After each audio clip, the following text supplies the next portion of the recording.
இயேசு 12 தேர்ந்தெடுத்தார்.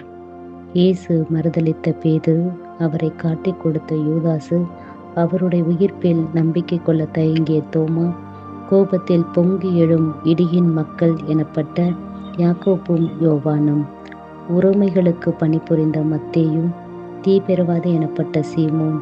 இவ்வாறு தனிப்பட்ட முறையில் ஒவ்வொருவருக்கும் ஒரு குறைபாடு உண்டு.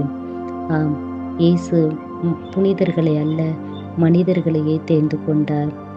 அவர்கள் ஒன்று கூடி வரும்போது அவர்களுள் யார் பெரியவர் என்ற போட்டி மனப்பாங்கு இயேசுவின் இறையாட்சி பற்றிய தவறான புரிதலுக்கு அவரின் முக்கிய பங்கு, பதவிகள், ஆசை கொண்டோ அனைத்தையும் விட்டுவிட்டு வந்த தங்களுக்கு இயேசு என்ன கைமாறு வழங்குவார் என்ற